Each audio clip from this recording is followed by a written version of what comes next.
They bounded out of government buildings. There was plenty of smiles, jokes and a seat in the sun.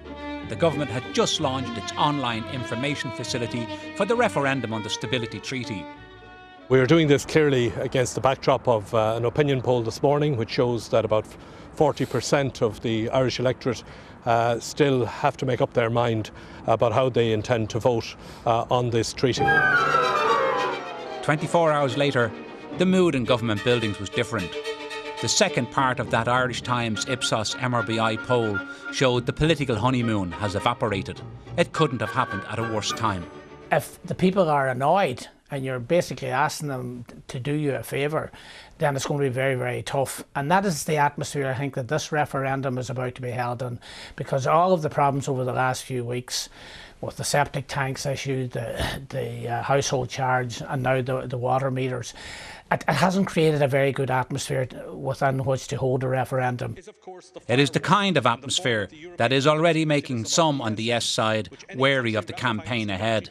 The campaign is being rushed because of these polls. It may not affect the outcome, and hopefully it will not, but it undeniably increases the risk, Taoiseach. And that's just it. Navigating a safe passageway through the referendum campaign is looking increasingly high risk for the government. From tomorrow, there are just 39 days left to polling at the end of May on the Stability Referendum. Whatever the outcome of that poll, it will mark yet another milestone in Ireland's evolving relationship with Europe. As of now, all the recent polls show a majority still in favour of the treaty, but that could change. The most recent referendum, when the government asked the people to give the Oireachtas more powers to conduct inquiries, showed just how easily a seemingly big majority could be overturned in a matter of weeks.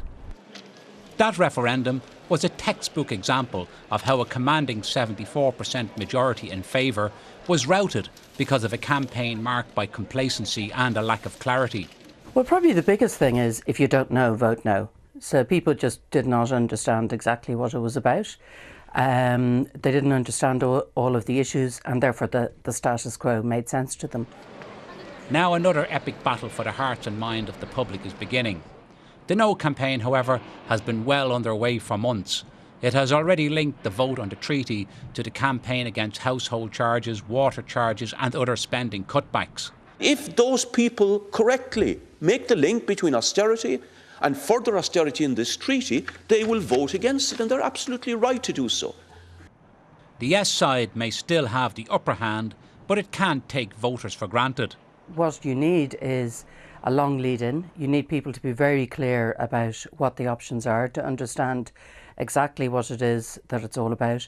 But you need a variety of voices to be saying it. It's not enough just to have a few members of the cabinet out on, various radio and TV stations. I think that the polls sort of reflect the people that have thought about it, and they're going to vote, a certain amount are going to vote yes.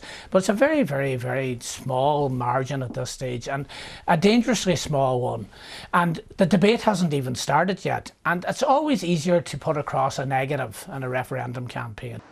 Sinn Féin, the main party against the treaty, warned against any notion of rerunning it if the result is no.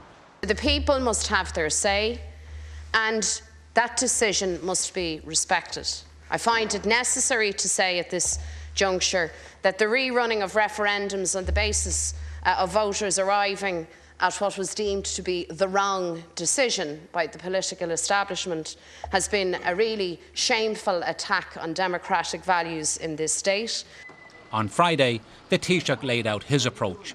From the government point of view, there will be no attempts to pressurise people one way or the other. We want to inform the people about our belief that this is very necessary for the future of our country, for the future of our children. SIP2, the country's biggest union, says it could back a yes vote if there is a €10 billion stimulus package, while earlier today another big union, Mandate, with 40,000 members, urged a no vote.